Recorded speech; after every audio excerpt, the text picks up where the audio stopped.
organization, DHCO. This organization may not be familiar to most of you, but we are growing in numbers and dedicated to the mission of building bridges in our community in the effort of establishing a stronger and safer society.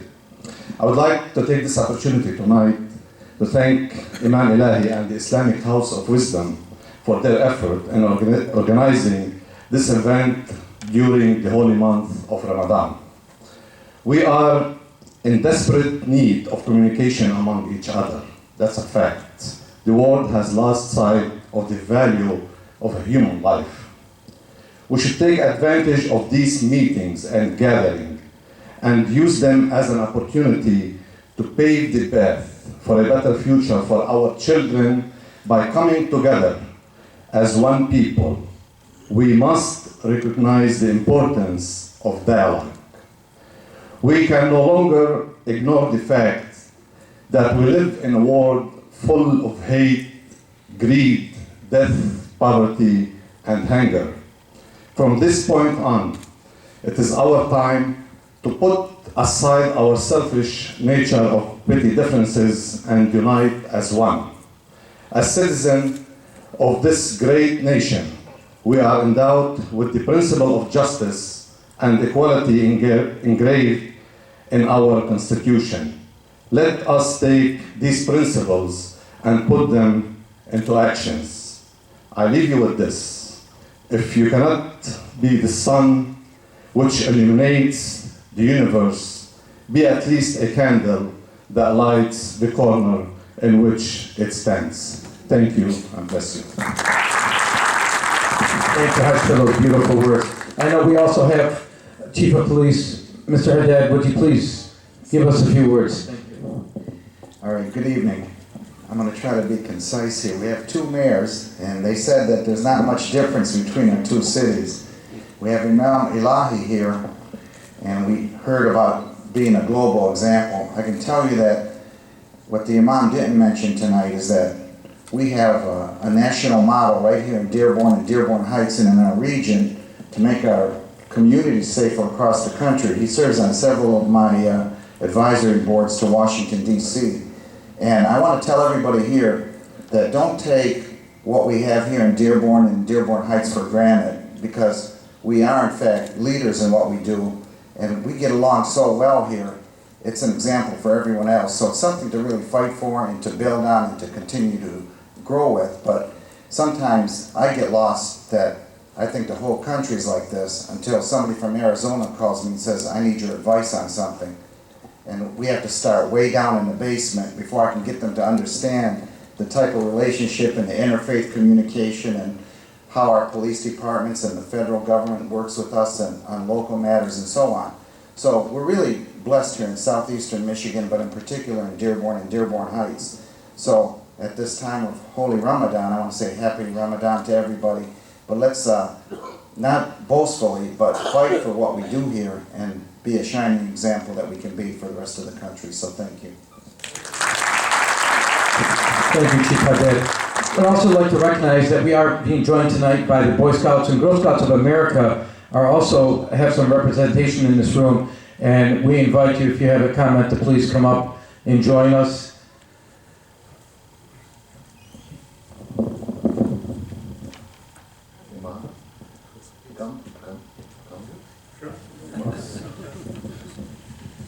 I'm not Boy Scout though.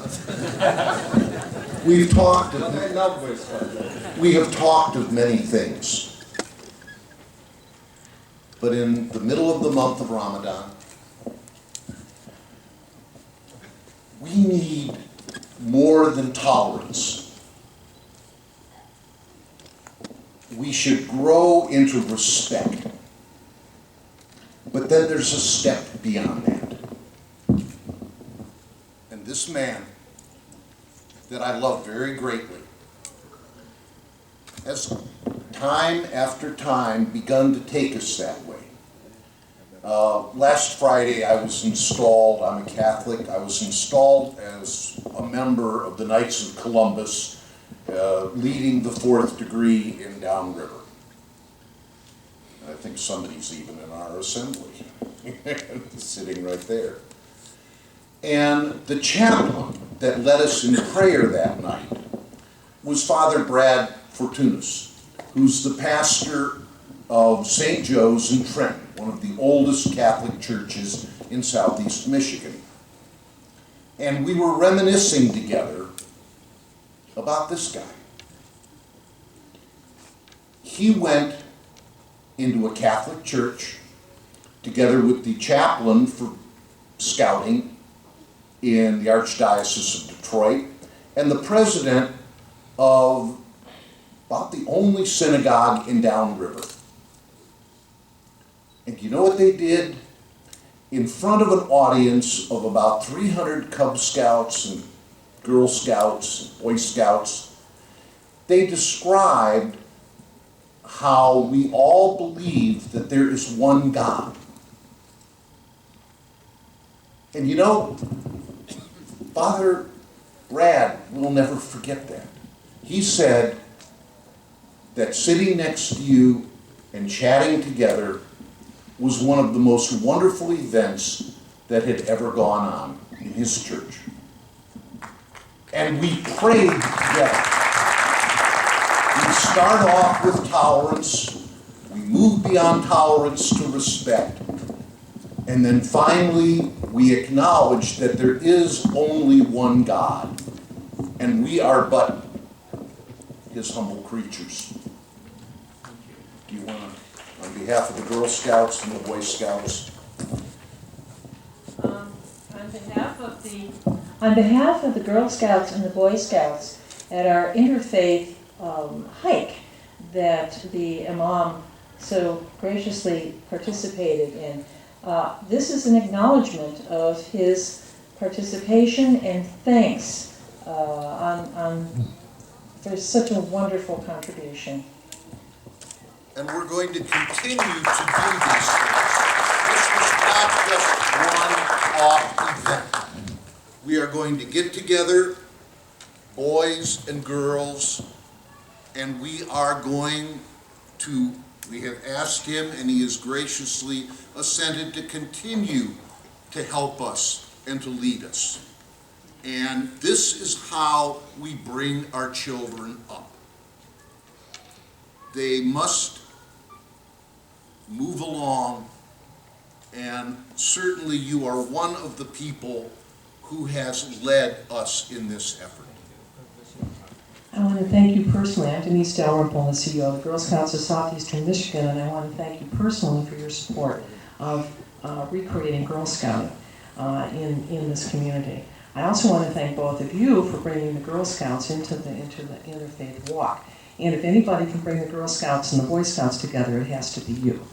So, thank you. I don't know if Sister Anna, who is the officer of the Girl Scouts, but somewhere. But God bless you all, and love you, Ron. Okay. George Dingle, George Solomon, words from you. I became MC right on this other hand. Imam, you've always been wonderful to me.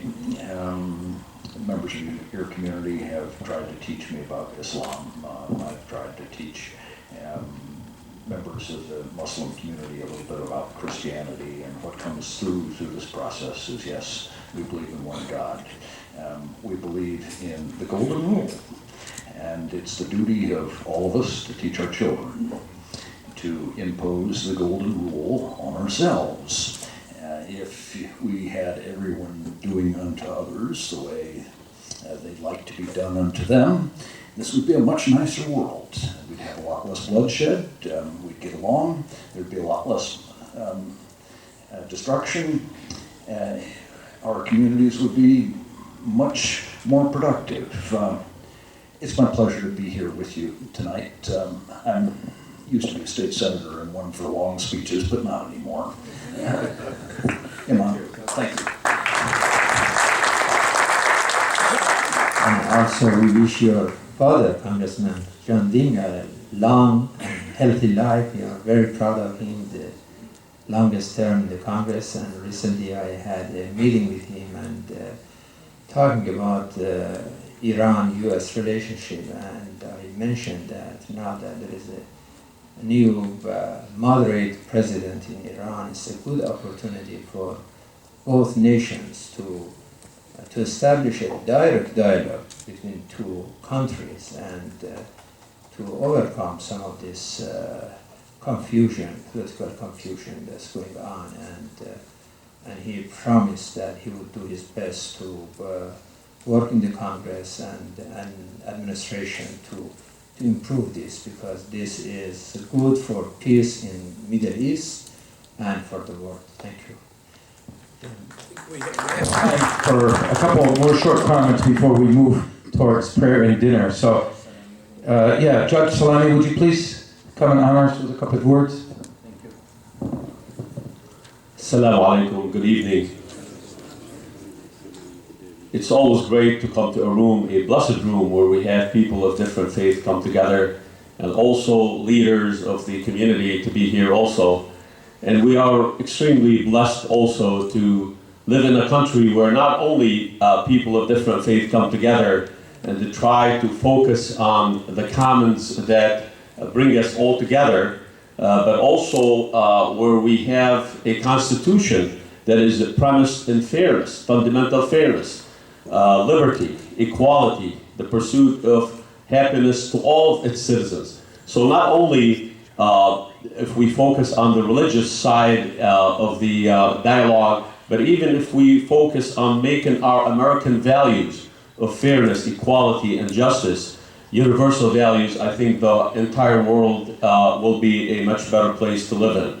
And as the Imam and the different people have touched on the violence that is raging throughout the universe, I think we need more and more people like Imam Elahi and like all the leaders in this room to come together and to start an effective dialogue and effective communication, because I think that will eliminate the misunderstandings, and we should focus on the common denominators, and I think we are more equal than different. And I think if we can continue to channel our energies in this positive path, then everybody will be better off. I want to thank you for being here tonight, and happy Ramadan to all of you, and thank you very much.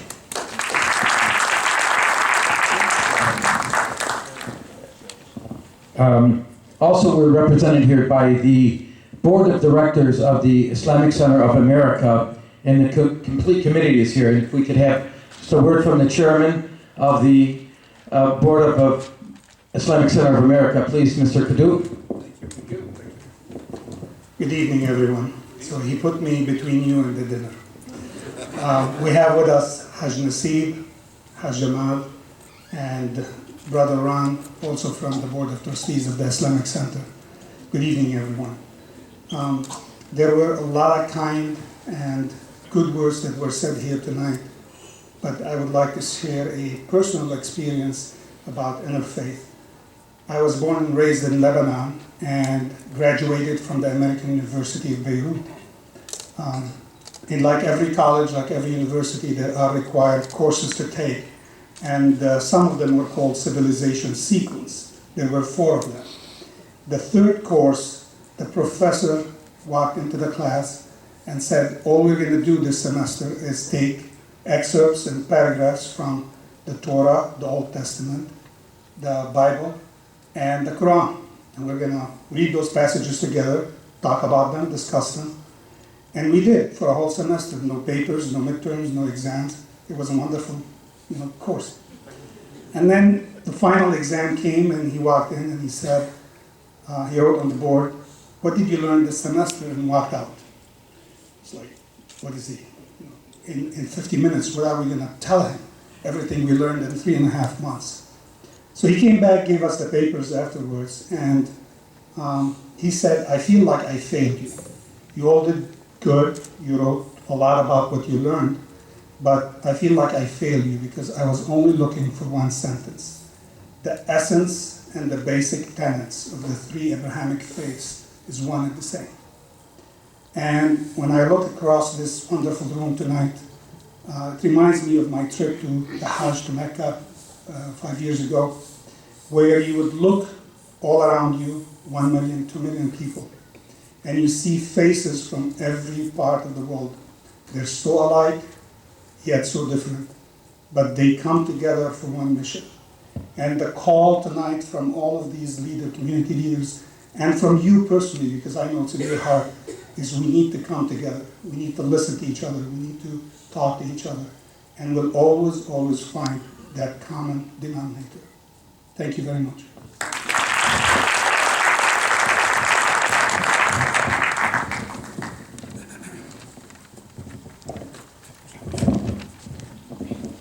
Assalamu alaikum. My name is Nasib Fawaz, Ned Fawaz, and I'm very pleased to be with this great group tonight.